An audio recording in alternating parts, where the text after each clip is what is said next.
And not every building has to be built to last for 200 years. You know, some buildings, Matt, for example, does it make sense to build a forward army base to last for 100 years? No, of course not. But it does Unless have to. You're in Afghanistan and you have no timeline to install.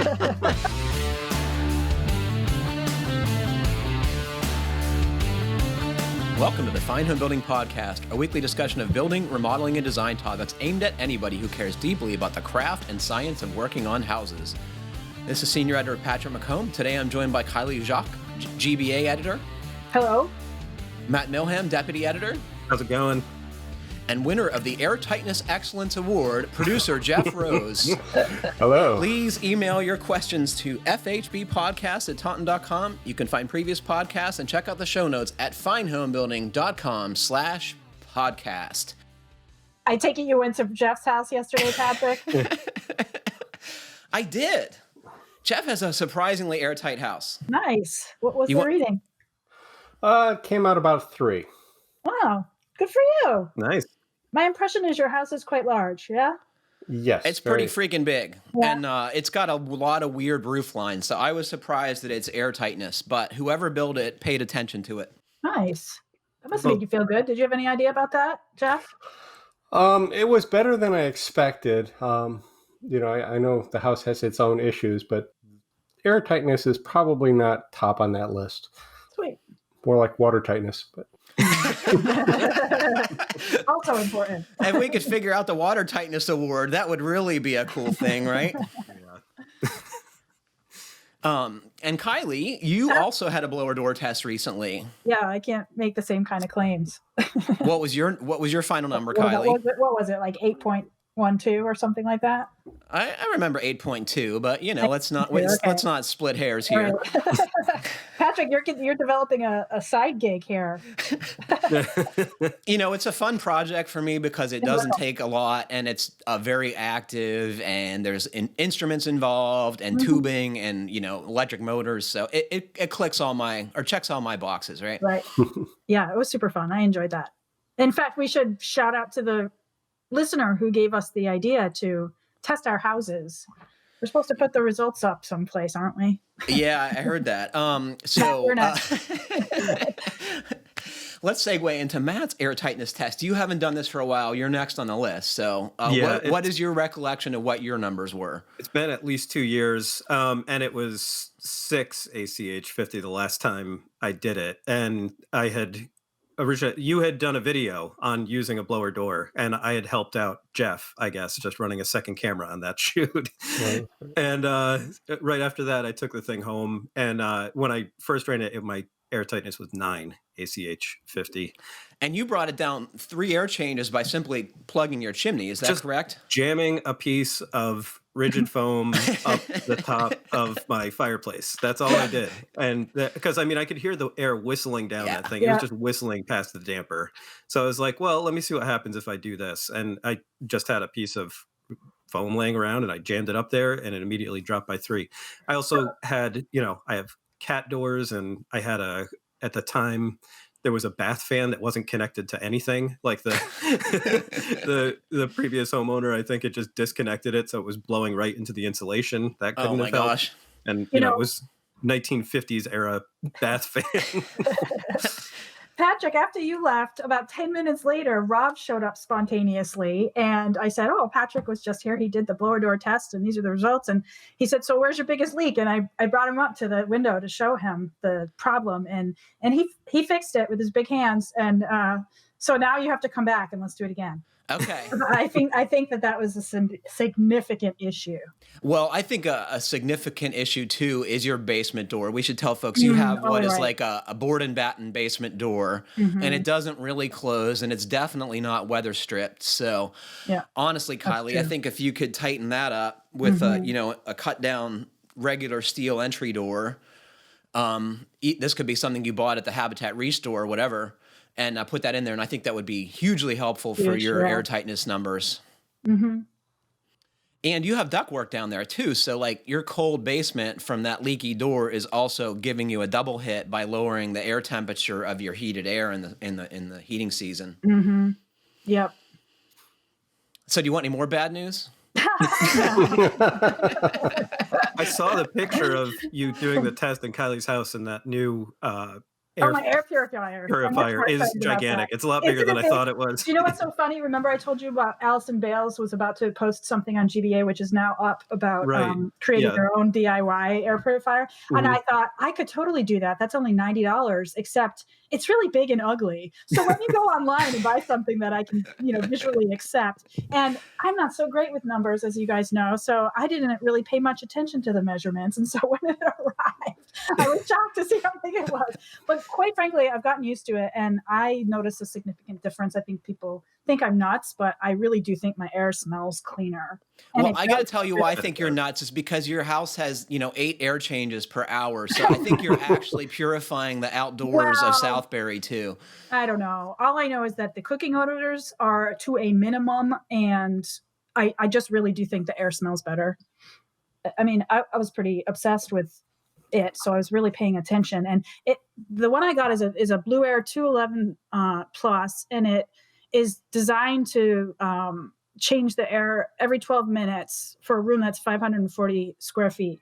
So that's about what I have down there, I think. Yeah, but it's connected to the upstairs. But, it just means that your air change is going to take longer. It'll still do it. Mm-hmm.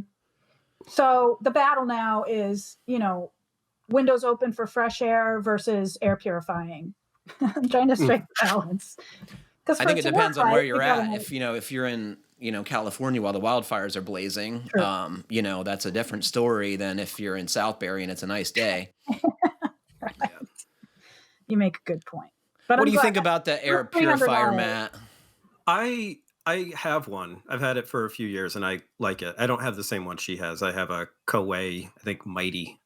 And it seems to work great. I mean, I have it in my kitchen, which is pretty small, and I would love to have another one. I actually, right around the time that Kiley bought hers, was trying to buy one myself, another one for the living room, because my puppies smell real bad.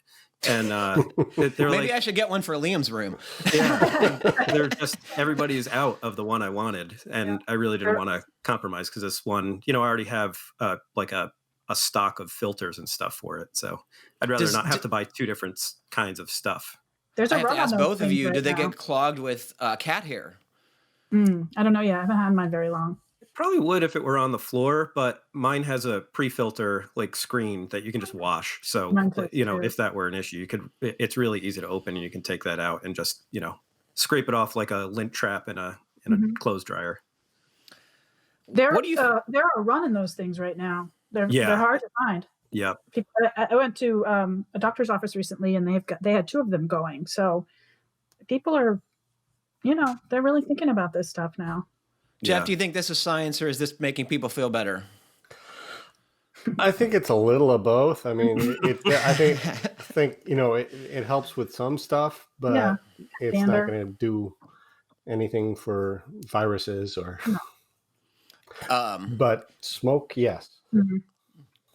And I mean, it should catch droplets, and that's, that's the vehicle that, viruses are moving on. The viruses themselves may be too small to, be captured by a HEPA filter, but the droplets themselves would be. Mm-hmm. And it's been well documented, I would say, that HEPA filters help with particulates like wildfires. So that, there's tons of particulates in the air. So I think it's reasonable to expect it helps for that. But more on that in a podcast to come, because we heard from some pretty smart people on this subject. But I got a full show already, so it's coming. Mm-hmm. Jeff, any thoughts on your blower door test before we move on to some listener feedback? No, I was really definitely pleased with the number, and my brain almost exploded yesterday doing the math. But the geometry of your house. So we should tell folks that you have sloping ceilings with intersecting doghouse dormers, which makes a very odd shape to figure out. So how did you do that? Are there websites that can help you calculate these weird geometric shapes? I basically just kind of tried to break it down into simpler shapes. Take this portion of this dormer. It's like, okay, that's that volume, and then add it to this volume and subtract that volume. and just, well, I can tell awful. you the Airtightness Excellence Award auditing team are going to be looking at the geometry to see if, in fact, this has been a legitimately captured award. I must say, Patrick, I would definitely. Yeah, sorry, I would definitely wouldn't be surprised that I made some mistakes in there, but I think it's reasonably close. I mean, it's not precise, but I think it's pretty accurate. Did you have Rob look at my geometry test there, Kylie? No, I left my work behind. That's good. It's good to have that on hand. I forgot to show it to him. That was the most impressive part to me, quite frankly, figuring out the volume of my house. Compared to Jeff's house, yours was a piece of cake. Right? Yeah, it's pretty much a square box. Kylie's house is very much let's call it a box with like a corner cut off, like a salt box, right? Box, yeah. Oh, there we go. Well, that was fun. So, Matt, you're next. I'll bring the blower door over to the office, and when you decide you want to get it, have at it, man. Cool. I'd wait till it's like 0 out if I were you. Oh, yeah, for sure. Have you done more improvements that should change that number? Maybe. I mean, I put on a new door to the breezeway, put on a new cat door, sealed that flew up. Like I capped it with that's right. basically a big concrete paver that I, used some masonry adhesive to bond to. So, that will probably be better than a piece of foam. But otherwise, not really. No. I bet those things will help. Kylie, we got to get you a door. That's a fun carpentry project. Okay. For someone else. Hello. Hello, podcasters. I'm just writing to give you an update on my Columbus, Ohio craftsman. I'm not sure I'd call it a craftsman anymore. So many things to talk about, but I'll try to keep it to a couple related points. When I last wrote in, there were some questions about how I was going to seal up the outside of the house where I transitioned from brick to stick framing. I was originally planning to scribe some rigid foam to fit the gaps, then spray foam the exterior, but for a lot of reasons and after much back and forth, I decided the best solution was to use 3 layers of rigid foam and to make the top layer foil-faced polyiso that will serve as my water control layer and primary air barrier. Oh my gosh, you're saying all the right things. This turned out to save me a lot of money. It gets better, right? I was able to get most of the insulation from a used insulation dealer out of Indiana, discountinsulation.net. The total cost delivered was under $3,000. It has been a lot of work, however. I tried to pay someone to do it, but he and his crew bailed at the last minute, so I've been doing it with the help of some local teenagers on nights and weekends for the last month and a half. Needless to say, it's going slower than I'd like. Meanwhile, my fancy Marvin windows and Provia doors are sitting inside the house waiting to be installed. Now for my problem. Once the windows and mechanicals are in, I'd like to use AeroBarrier to really tighten up the place, as I'm sure the house is super leaky as is. But here's the funny thing, and maybe you guys can help me out. Even though they're based in Dayton and have an office in Westerville, a Columbus suburb, there is not a single contractor who does AeroBarrier in Ohio. I emailed them and asked. I even offered for them to come and do a demo of my house for potential franchisees. They said that I was too far from them to come do such a thing. Then I got to thinking maybe they'd do it for me if Fine Homebuilding were involved. So do you want to shoot an AeroBarrier demo at my house? Sorry, Austin, I've done that recently. I know. So. That's too bad. If you hadn't, you probably would. It's a perfect application. Gutted, old, leaky, difficult to air seal with traditional methods.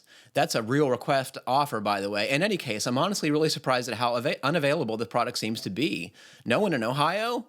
According to their website, there isn't a dealer within 3 hours of Columbus. I actually found that many high-performance products are not available in our area. Zip Liquid Flash, for example, I have to order it online.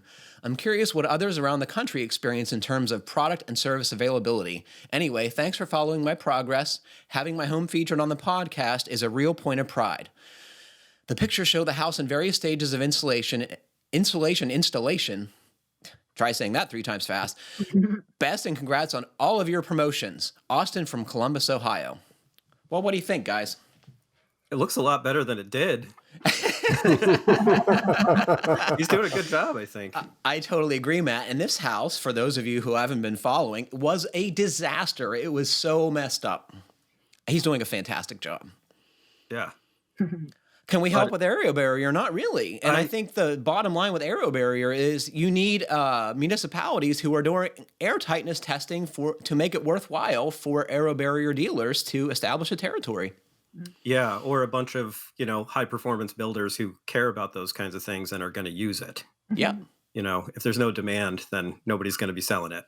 Yeah. I think, I've had conversations with a number of people about AeroBarrier since I've seen the process now a couple times. And I think the general consensus is AeroBarrier is best suited for larger home builders, production builders, developers. They need things to get done quickly. They can't spend the hours and hours filming and taping like high performance builders can, so they need to create the demand. And I think the demand from them only comes from code enforcement. Yeah, I think you're right. Yeah. There's issues even in like New York with getting a lot of this stuff. A lot of people have had to, coerce their building suppliers. Yeah. To, carry certain things. For a long time, a lot of people were getting all of their like Sega tapes from this one place in Maine. Performance Building Supply, which also hosts the BS and Beer. Yeah, the original BS and Beer in person thing. And so, a builder that I work with occasionally in Cooperstown, he was getting all his stuff from them and then finally got his local yard to carry a bunch of stuff so that he didn't have to order it and wait, a week to get stuff. But, that's a problem all over the place. And when you're in a place where nobody's doing this stuff other than you, sometimes you have to, go the extra mile to get this stuff. Sounds like Austin needs to band together with some of his buddies and... So I was talking to Andy Grace, who's in Western Pennsylvania, which, in reality is not that far from, Dayton also. Yep. And he couldn't get an AeroBarrier dealer, and they offered to make him a franchisee if he wanted to do that. And, there has to be demand. Yeah. And I would say the same problem is prevalent with building materials. Like, of course, building materials dealers want to sell stuff. That's what they do. But if there's no demand, they're not going to bring in expensive air sealing materials to have them sit on a shelf or whatever it is, the product, Yep. That must be frustrating for some builders who want to do the right thing and don't have the materials to do it. I'm sure it's very frustrating. This comes from Andy in Norfolk, Virginia. This is an example of a fail. 2 box fans taped into a window do not a blower door make. Too weak. P.S. My actual second blower door test with a real blower door was completed. I have gone from 18.9 ACH to about 15, so I'm almost passive house. That makes me feel a little better about my house. I can tell you, though, when you go from these really high numbers and knock 25% off, that's a pretty freaking impressive improvement. Mm-hmm. He says, I did sprain my pointer finger laying so much caulk. Yeah. Matt, you could probably relate to that, right? Yeah, when I did that shed. I hate caulk. You know what I like? I love these tapes. These modern tapes are super for my personality because I hate messy things. I hate caulking, acoustic sealant, and I won't touch it. Even canned spray foam, I'm working with it for 2 minutes and all of a sudden I have it all over me. I don't know how it happens, but yeah, the European tapes are freaking awesome. I bet. Clean. Nice and clean, Kylie. You get it. Yeah, I do. I was at your house. I can you would love it. That. Yeah. I am a neat freak.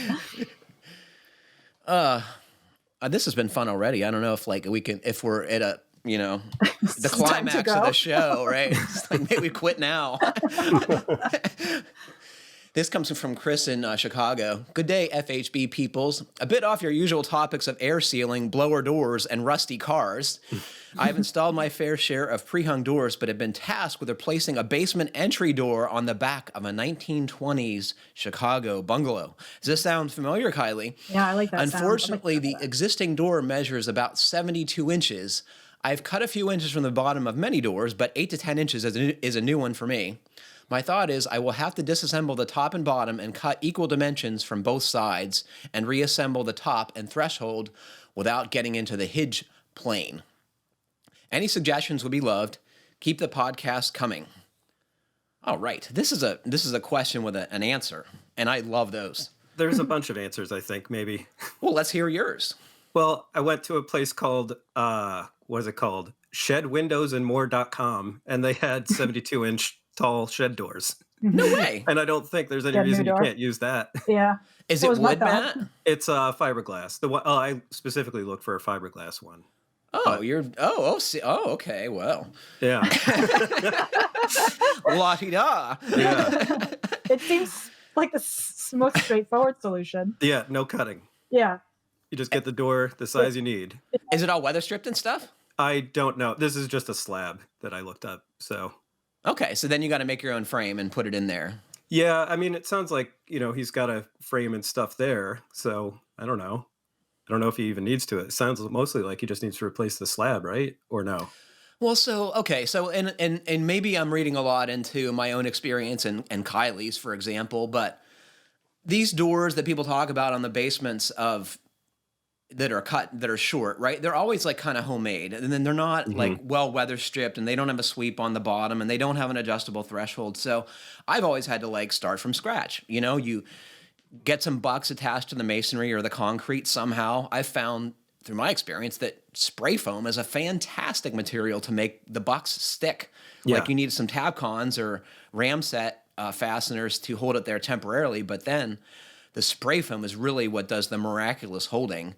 And then you put a new entry door in that space. And when I worked at Habitat, this was a very common scenario because, basements in working class neighborhoods that were built, in the 1900s did not have full 8-foot basements ever. Mm-hmm. So we had to deal with this a lot, and that was the solution. And we would cut down either wood slab doors, which usually had a particle board core. I would tell you not to do that because they do start to swell if you don't keep them well painted, right? But you can also do it with a steel entry door, and you can cut them down yourself. The difficulty is kind of plugging the ends, the top and bottom of the door, or the top or the bottom, however you cut it down, with a plug, for example. You can't really leave the foam exposed, although I must admit that the top of my basement door presently is just cut down and it's just foam.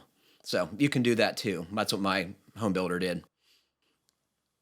Yeah. What do you think, Matt? You think that's a viable solution? Yeah, I think that's a viable solution too. I mean, the hard part is avoiding those hinges if you got to cut that much off those hinge points.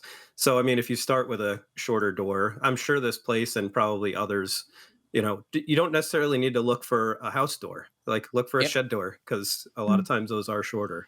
Mm-hmm. I can tell you the lumber yard that I worked at and a lot of pro lumber yards who do millwork, which means is they buy raw windows, they mull them together, they set up doors, so they have a bunch of door parts, jambs, thresholds, the like, and then they put a slab in. Sometimes the slabs are custom ordered, sometimes they're from inventory, but those kind of door shops will cut down steel and fiberglass entry doors for you, and it's surprisingly affordable. I'd say it's probably less than $200 to have that service done, and boy, that would be something I would look to, right, Kiley?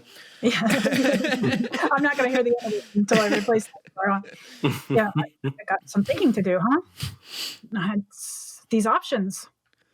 Well, you avoided the cost of having to replace your entire septic, so now right, you got some extra cash laying around. Yeah, and oh my God, Kiley, and that's, you got to get rid of that bungee. Thousands. My bungee solution. I got to get rid of that. That's not working out. I was pretty horrified to see you using a bungee for this task after all the discussions we've had on the podcast about the potential for eye injury. Yeah. Oh boy. Dear Fine Home, try that again. Dear Fine Homebuilding folks, thank you for the advice over the years. The magazine and online resources are always helpful. The podcast is crucial, though. You all do a great job taking the building science and then consider what is practical in unique situations. The part of home building I enjoy most is the problem solving and balancing all the variables. It is immensely helpful to hear you guys hash out different scenarios. Months ago, you gave me some advice on fixing the slab in my basement. You steered me away from trying to put in a floating floor and suggested a concrete slab as a tried and true method. I took your advice and had the slab poured, and I am very happy to have a solid floor to start really finishing the basement. The contractor did not like putting a vapor barrier under the slab because it took forever to dry. You hear this so often, like you really have to watch and make sure people do it and don't put a bunch of holes in it, or if they just happen to forget. But he says the contractor did not like putting a vapor barrier under the slab because it took forever to dry. They were in my basement until after 10 p.m. I can already tell the difference in the moisture levels, and I'm glad I stuck to my guns. I can tell you that when you're waiting to finish a slab, it is a drag. Yeah, but when you don't have the vapor barrier there and that water is going away, it's not properly. It's not chemically curing. setting. It's not curing properly. What's happening is the water is just draining into the ground below, and you're leaving the cement in there improperly hydrated, probably. Yeah, so you're sacrificing the quality and strength of the concrete, right? Yeah, because that water is going somewhere else instead of hydrating the cement particles. Right. It's fascinating, the chemistry of concrete. He says, now I'm insulating my basement by studding out the walls, leaving a 2-inch space. Then I will have 2 inches of closed cell foam sprayed behind the studs. From what I've read, this is the safest option for a basement that is pretty dry but not perfect. My quandary is with the stairwell. Once again, my question is, what is good enough? The stairs are 35 inches wide where the concrete walls pinch in. I would like to insulate here too, but the stairs will need to still be usable. If I continue the spray foam and stud wall combo here, it will narrow the stairs 2 inches. It will narrow the stairs with 2 inches of foam, 2x3 studs, and a 1/2 inch of drywall. On the other ends of the spectrum, I could leave this corner of the basement uninsulated. I could also do 1 or 2 inches of foam with strapping/drywall as the in-between option. I've even thought of using 1 or 2 inch foam board and putting plywood right over top as the finished surface. Living in New Hampshire, I know I need to be concerned about condensing layers. Is 1 inch of foam too little? Okay, so let's go on with this. We're almost done. Okay, what is an acceptable width for basement stairs that are already less than code? I should add I have a 32-inch walkout door in the basement for moving things in and out, so the stairs do not have to accommodate a water heater, couch, etc. Thank you for your input. All right, this is from Jeff in Campton, New Hampshire. Dun, dun, dun, dun, dun, dun. So I corresponded a little bit with Jeff. So he's asking how to insulate and finish the block walls that form 2 sides of this L-shaped stairway, right? So this stairway goes down in the very corner of his house, and the foundation walls touching on these 2 sides of the L. And it's already 35 inches, and I think the code is 36, right? Yeah. 31 and a half. From the railing, right? At and below the railing, yeah. Yeah. So I told him that I thought a good solution was Dow Wallmate, which is an XPS foam, and on the edges of these 2x8 panels is a rabbet meant to receive 3/4 by 2.5 inch strapping/furring strips, and it's a pretty good way to finish basements, in my opinion. It might be hard to find. He needs like 3 sheets to do his stairway, and it might be hard to buy that, but I think you could make the same thing from XPS or polyiso and a table saw. And so you glue that to the masonry, and then you use Tapcons or whatever to put the furring in the grooves on the edges of the panel. Yeah, or he could possibly just come up with his own if you wanted to go that route and just get some sort of like little eye channel stuff and tack that to the wall and put the sheets in that. But I don't know. I mean, it's such a small area. I don't know if I wouldn't just leave it alone. Just not insulated at all? Yeah, I mean, it's such a small piece. I don't know. Well, we have to have the refrigerator over there to decide how much of an energy penalty that's going to impart. And my guess is, like you said, it's like 6 square feet, so it's probably not very much. Yeah. I mean, I think his bigger, and I don't know if this is going to be an issue or not, is fire blocking those walls that he's putting in. Go ahead. Just making sure that, that gap behind those framed walls doesn't communicate with both the floor system above. So you gotta usually you need a plate there, right? Yeah. So like an easy What'd you say, way. Patrick? You need a top plate to prevent that stud cavity from connecting with the floor system above. I think that's what you're saying, Matt. Yeah. So it would go basically back to the mud sill and out, over the top of the top plate there. And that's usually easy to do with just like a piece of strips of drywall or sheathing, 23, 30 seconds minimum inch sheathing. And then what dimension is that for the rest of us? It's like, it would be like, basically it would be roughly 3/4 of an inch. 3/4, right? Yeah. Nominal. So okay. yeah, 23, 30 seconds is minimum. So if you go 3/4 and up, you're fine. But you just got to make sure that all the joints, like, land on joists, or you have to back them up and all this other stuff. And then you're also supposed to fire block along the wall minimum every 10 feet.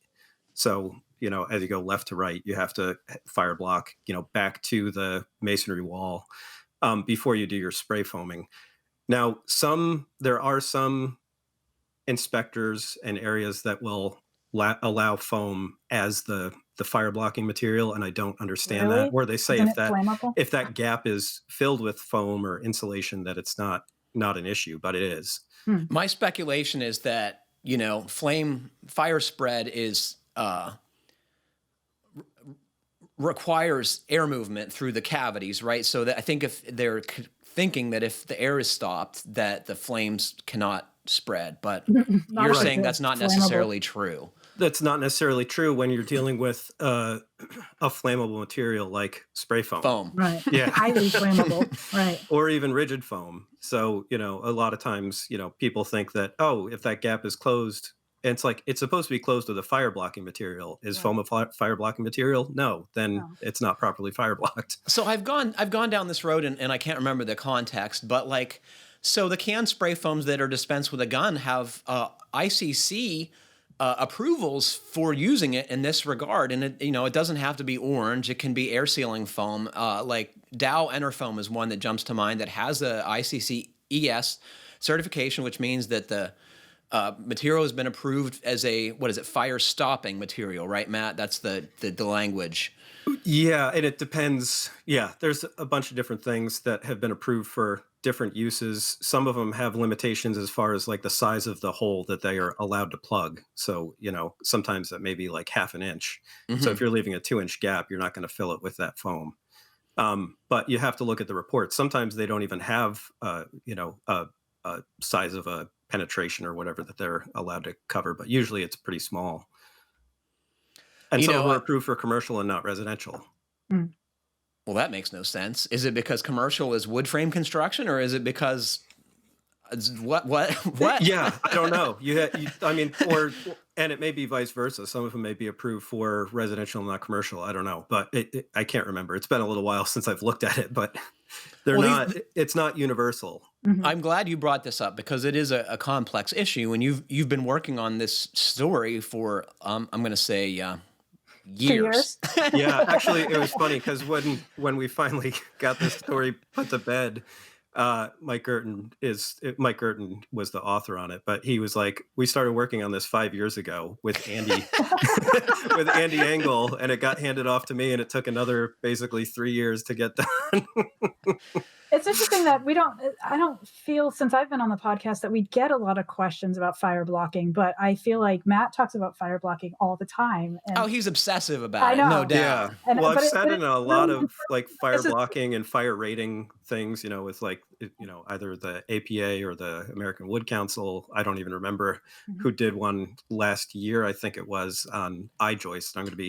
I started to write that story a long time ago too, and never finished it. So, well, I think construction media is always very scared of putting something in print with regard to code questions and code enforcement, because in reality, all these issues come down to your local enforcement. Although the rules are there, but the local inspectors have such authority to interpret them, in my experience, any way they want in many cases. Right. And it seems like in some cases, and the code is intentionally vague to allow, interpretations. Mm-hmm. And you wish it would just be much clearer so that you actually had rules, a prescriptive solution, which is what the code is supposed to be providing in a lot of cases, but it's just too vague to really get you there. Well, when you hear about the history of the code, which Glenn Mathewson recently shared on the Building Science Show, you get a real feel for why it is so open to interpretation, because it's not so prescriptive. It's like it comes from a place of serving as a model. So it's interesting to see how it unfolded. I had no idea where code came from. We should tell folks about that, Kiley, and we can link to that episode of the BS and Beer Show. But it's a fascinating presentation. Yeah, can you tell me briefly what that was about? I just did. That's all I want to say about it. Essentially, he's been collecting vintage code books. He's got like 700 of them. And so he walked us through the iterations of where the code that we know, the book we use today, where it came from and how it was developed, and all of the different agencies that, were players along the way, government agencies, local agencies. It's really interesting. It's just a 10-minute presentation, but he packs a lot of information in there. But I'd be happy to share the link. I think it's worth hearing it from him. I asked the very basic question is like, why is the code so unintelligible? Why can't it be written so it's easy to understand? And Glenn made the point that a lot of the new code provisions that are suggested are meant to clarify existing language, and some make it and some don't. And I thought that was pretty interesting. Yeah. And if you get the version with the commentary, a lot of times, like, that's written in plain English and it explains exactly what they're trying to get at in the thing. Now, why they can't just have the provision be the commentary be the provision and just get rid of the stupid code language, I have no idea. Well, the reality is the code discussion, what do they call it again? The commentary is not the code. So you can't use that for enforcement, but I don't know. It's sort of like the Federalist. It's like the Federalist Papers are to the Constitution in a sense. Like, it's not the Constitution, but a lot of people refer to it. Yeah. That's a good analogy. Did we give any guidance to Jeff on his insulate I think we got him thinking about fire blocking, not so much about his. Yeah, well, I mean, the reason for the width of the stairs, it's not necessarily that it for you in everyday use. It's not necessarily so that you can easily walk up and down the stairs. It has, I think, a lot more to do with like providing enough width for firefighters to run up and down with their equipment. And heating and cooling equipment and all that kind of stuff, right? Yeah, there's that stuff too. But yeah, I mean, if you're going to have your laundry down there, are you going to be able to comfortably walk down those stairs with a basket of laundry in your hands? No, you got to hold it the wrong way. Yeah. He said that he has a door to the outside, so he's going to be able to get mechanical equipment or his water heater outside that way. So I wouldn't worry about that so much. But, if firefighters have to run up and down those stairs and pass by each other or carry, fistfuls of snakes like Pee Wee Herman and Pee Wee's Big Adventure. But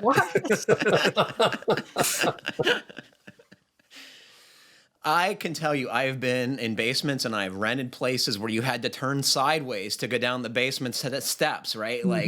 So it's, this is pretty wide for a comfortable stair, I would say. I wouldn't worry too much about it, Jeff. Enjoy your basement. Yeah. And air, what do you call it? Fire block that, right, Matt? Yeah. This comes from George from Southwest Washington. Climate Zone 4C. Love the show. It's become a Saturday morning routine. My question probably belongs to the crew at Fine Woodworking, but I am just an FH subscriber, and I thought you could ask the cubicle mates for some input. That's a problem right now, George. I'm installing aluminum-clad windows in a new construction project. The wood is unfinished Douglas fir. I want a stain finish with no paint. What should I do? Some of the attributes I would like to address. 1. Maintain the relative light color of the Douglas fir. 2. At the same time, minimize the effect of UV on the south-facing windows. 3. With 22 windows in place, keep it simple. 4. This guy must be an engineer, right? It would be nice to have a water-soluble product, but not a deal breaker. 5. I'll light sand to take off the sharp edges. Do I need to do more than that? Thanks for your consideration, George. Good question, George. I love wipe-on polyurethane, and I love natural Douglas fir. So that's what I would do.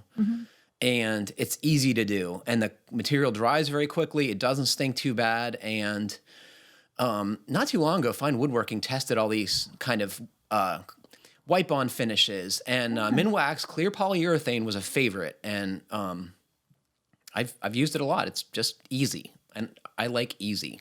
Yeah. And if you did want to stain it, with a light stain or something like that, I would still polyurethane it first because fir is a pretty blotch prone wood. So any kind of stain that you use, it will end up not really even if you try to stain it directly. So we had actually done this probably a year or two ago. On your place, Matt? No, for Mastered in a Minute video, actually. Oh, cool. Yeah. So we were trying to figure out like what was the best method for staining pine.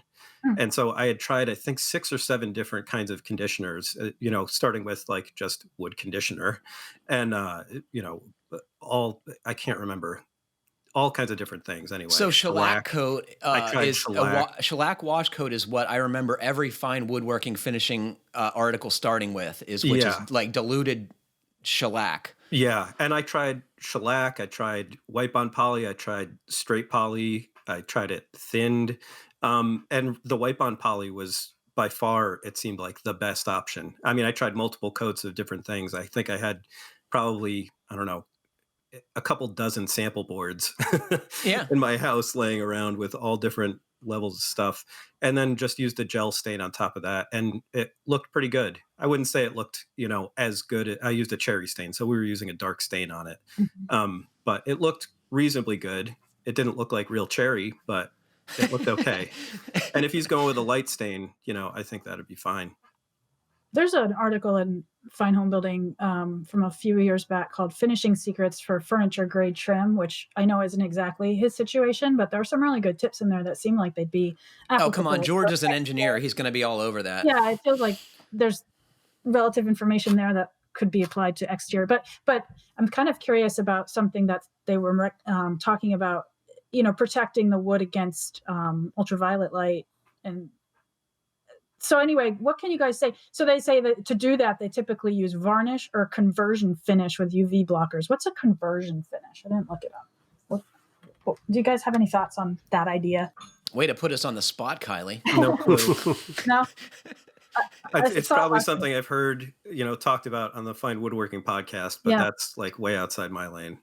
I'm going to point out that like modern glazing does a really good job of stopping, UV from reaching the inside anyway. So, I mean, I think that's less of a concern than it would be if the finish was outside. Mm-hmm. Yeah. And a clear finish is never going to do as good a job at protecting things from UV as something with some pigment in it. Right. Yeah. The wood, you're going to have a harder time protecting the wood from UV with anything that you can see the wood through. Right. Because UV sees it too. Is that profound? What you need to do is just spray a bunch every day. You need to go out with a can of sunblock and just spray those sashes. Patrick, your solution seems like the best. I always like the easy solution, Kiley. I mean, life is complicated. Like when you can make things easy, do that. Mm-hmm. The one thing I don't like about just using the polyurethane is that it seems to kind of yellow in the sun relatively quickly. And I don't know if that's always a problem. Some brands it may be more of an issue with some than others. I don't know, but I think that's true of like light colored woods regardless. I remember, we had a finished basement at my parents' house and my dad put up some trim but never got around to staining it or whatever. And like within a few years, it was like pickled pine color, right? And then I had these like really white maple floors in my house in Stowe. And, eventually they turned caramely, right? And the same has happened to my present kitchen cabinets, which are maple with a clear finish on it. I just think that happens, and it's very hard to prevent. Yep. It's oxidation, right? I mean, well, that's the thing. I don't know. Is it the wood that's changing always, or is it sometimes just the top coat? Is the polyurethane itself changing color? I don't know. We need like a wood finishes scientist to get into this discussion with us. That's a great article idea. Wood finishes scientist? I'm going to let you work on that one, Kiley. Kind of a funny working title, but we can work with it. So have you guys heard of permanent wood foundations? I know Kiley has because this was once again a recent topic of the BS and Beer show. But Matt, have you heard about permanent wood foundations before? Yeah, I thought we talked about them on here maybe, I don't know, 8 to 10 months ago or so. I do a lot. I remember looking it up. I totally don't remember that at all. Yeah. I don't remember it either, but I'm not on every show. I remember Mike Gerton for some reason I thought he wrote in, or maybe at least mentioned to us that he's done them before. Yeah, and he was the guest on the show because he has done them. Yeah. And his dad did one like very early when these standards were written by the I gotta look who it was, Southern Forest Products Association. Jeff, have you heard of these things? Yeah. My brother had talked about doing one like 20 years ago. He didn't. Did he end up doing it? No. Why? Well, he was looking at a piece of property, wound up not buying it and not building the house. So. Gotcha. So like a lot of things, at the dinner table, I survey my family, Liam, what do you think about a permanent wood foundation? And he says, that sounds like a bad idea. Why is that, Liam? He's like, rot. And I'm like, that's what everyone says, right? And Carol's response, I asked her independently ahead of Liam, and she said the same thing. But the BS and Beer show had two people who had experienced these, and one was Mike Gerton, whose dad had built one for his workspace. He wanted a place to work on old cars, and according to Mike, it's held up very well. I think some of the details that are in the original documents are kind of wacky. Like, so they in the code version, and it is in the IRC and has been for many cycles, includes an insulation layer of bats with a 2-inch space at the bottom to allow any accumulated moisture to run out of it, which strikes me as very odd, right? It's like, why even bother to insulate it, right? That's a little weird. But other details show the insulation on the outside, and that makes a lot more sense to me. That's what right? Martin Holliday proposes. Yeah. So, this make... That being said, the first, at least my understanding was the first documented wood foundation was built in 1937. I don't know what the original function of the building was, but Mike was telling the story that when that building was lifted to be relocated, it was perfectly dry, and it's still a functioning office building today. So there's proof in the pudding, I think. So my economy motivated lifestyle, right, has been driving me to think about this an awful lot since I went to this BS and Beer show.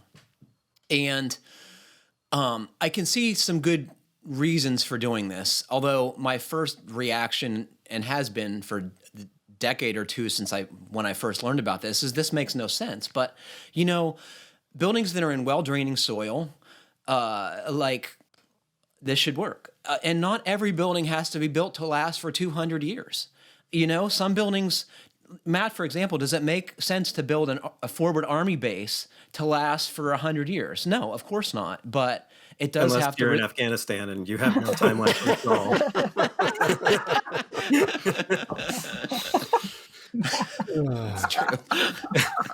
I mean, it was kind of interesting because the U.S. would have these bases, and there was one up in Kunar province, and right behind the base was a former British base from when they were there in the 1800s, I believe. Basically looked like a big castle that overlooked this little U.S. Army base. So, some of these things help if they last a couple centuries. And some things need to last longer than you ever expect they will have to, right? Yeah, yep. I don't think you should be assuming that it's not a long-lasting solution. Well, I'm just saying when you're doing the metric to decide whether this makes sense or not, I think you have to critically look at how long this building needs to last. So, for example, if I'm like going to build my vacation cabin, I'm 50 now almost, right? Does my building need to last 100 years? But what I'm suggesting is that just because if you did go the wood foundation route, it doesn't necessitate that it won't last as long as you would want it to last. Yeah. I mean, there's an argument to be made that it's just as good and it's less expensive and it goes up quickly. Another thing that greatly appealed to me about this is, an owner builder can do this. Right.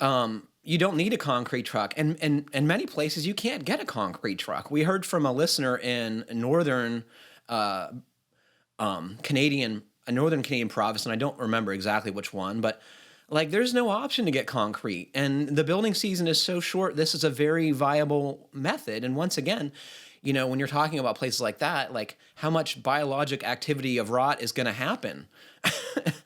Because you're talking about it's very cold and there's relatively little rot in an anaerobic environment, which is what you get when you're, you know, down in the soil a few inches, right? Yeah. For anybody who's interested, Mike Gerton put together a really fantastic list. I looked at everything that he put on that list that I'd like to share with readers who want to learn more about it. I mean, it's fascinating stuff. And, you know, I'm glad that he put that together for us, and it's on GBA, and I'll provide that link. But also, Patrick, you had mentioned when I first asked about this topic, you had pointed me in the direction of Southern Pine, their site. And that's another place. They've got a whole construction guide on permanent wood foundations that's really... the Southern Pine website, southernpine.com, is the website of the Southern Forest Products Association that has developed the technical guide that the code provisions are based upon, and this goes into a little further detail on how to build one of these, and I think the details are better than the version that's in the IRC. But I watched a video on how to build these, and it's pretty cool, right? It's really straightforward. I mean, it's like a gravel bed, a sump pump, a vapor barrier, and stud walls. And that's it. Yeah, and the stud walls like bear on a wood board footing, right? It's like I don't know if it's a 2x10 or a 2x12, but it's a PT. And one of the points that Mike makes, and I think it's a good one, is that, you know, older preservatives do better than modern ones. That's right? True. They're more persistent. Yeah. And that's both good and bad, but the older preservatives, the CCA ones, are allowed in these applications, but finding them might be difficult, right? That's not a typical lumber store item. Do you, Matt, do you know where you'd get some of these like super preservative treated materials? Well, super some toxic, kind of commercial awful. supplier, because this stuff it's mostly just not allowed in residential construction, but it's allowed in all these other things. I mean, marine is what I remember, marine, right? Like every telephone pole you see is treated with, you know, the good stuff. So you just need to figure out who's supplying that, and which is what what is the primary chemical used? The good stuff is CCA, and I forget what that is short for. Do you know, Matt? What is it? The good stuff has arsenic. So yeah, copper. Yeah. They're copper salts. The new ones have copper salts without arsenic, but the arsenic is the magic special sauce. Yeah. I wonder if there's wood species that make most sense too. There are, mostly because it's easier to get the treatment deep into the wood, I think. So I think that's why Southern Pine is the one that is most used, because it's easiest to get the treatment into it. I am going to plug the Pro Talk podcast because Rachel Aronga, who is a entomologist for the Forest Service, discussed this in our Pro Talk discussion. So almost exclusively, Douglas fir is the pressure-treated lumber in the West, and almost exclusively Southern yellow pine is the material of choice in the East. And the reason is that these materials take the preservatives, they're relatively inexpensive, and the way they take up the chemicals is repeatable and what's the word, Matt?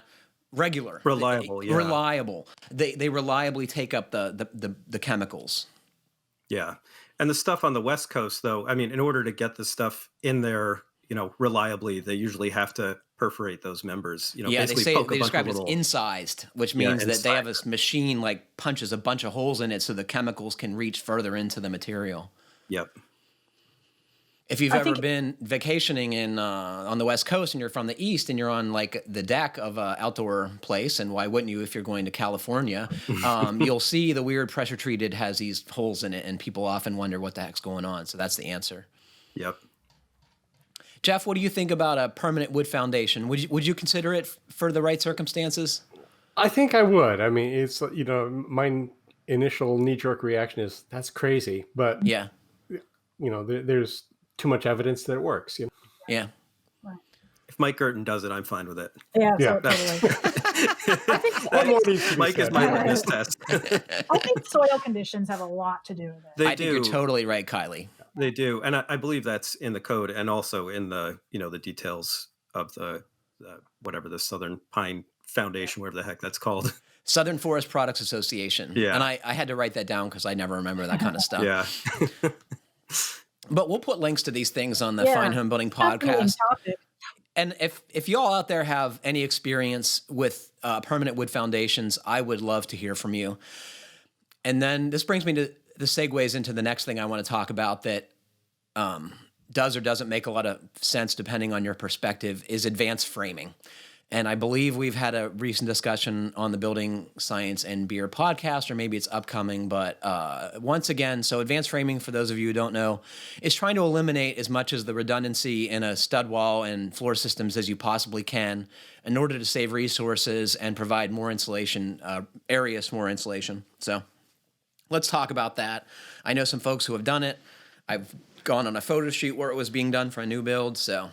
Aren't you going to be doing a talk or leading a talk about that at the summit coming up next week? Oh, Kiley, so when this airs, the summit will be like weeks in the rearview mirror. I forgot. Okay. But you have done that, right? It was fascinating. You all should go and check that out. I guarantee you're going to love it. I also want to remind folks, and this is more timely than Kiley's recommendation, is that the gifts giving season is upon us when you're listening to this show. And one of my favorite places for gifts is the Taunton store. And I would tell you all to go there and buy lots of stuff, including podcasts, T-shirts, which are the Teespring store. We'll put both of these things, links on the podcast page. And if anyone wants to see my wish list, I'll put that up there. And I'm putting... for any of you guys who want to get me something, man.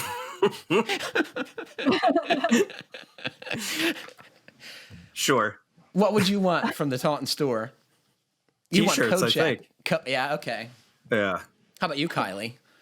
You want a GBA membership from Santa, don't you? Yeah, I want that T-shirt. I still haven't bought it for myself. Maybe I'll get you one for Christmas. How about you, Jeff? What do you think about this idea? Oh, I think memberships are like the way to go. Totally. Yeah. I want to remind folks that does help us keep the lights on here at the podcast because God knows we don't make any money for the company. We just sit here and blabber on for an hour. So if you want to support the podcast, support the company, and we will be grateful. And honestly, for the nerdy people who listen to this show, I can't imagine a better gift. And I mean that because... long before my association with the brand, I got a lot of Taunton stuff, and I still cherish it to this day. Same. Yeah. Jeff, too, right? Yep. Oh, yeah. Yeah, I've got my dad's fine woodworkings from the 70s. Nice. I can tell you all that it is with great pride and some amazing surprise that I am affiliated with this brand that is so storied and so trusted, and I don't know what the hell happened, but... here we are. We're perfectly suited for it. Well, unfortunately, that's all the time we have for today. Thanks to Kiley, Matt, and Jeff for joining me, and thanks to all of you for listening. Please remember to send us your comments, questions, and suggestions to fhbpodcast@taunton.com. It helps other folks find our podcast. And I'm going to make my regular appeal to please review us, folks. It's been a long time, and, I think the star rating has been creeping up for a couple years now. You got to help us with that.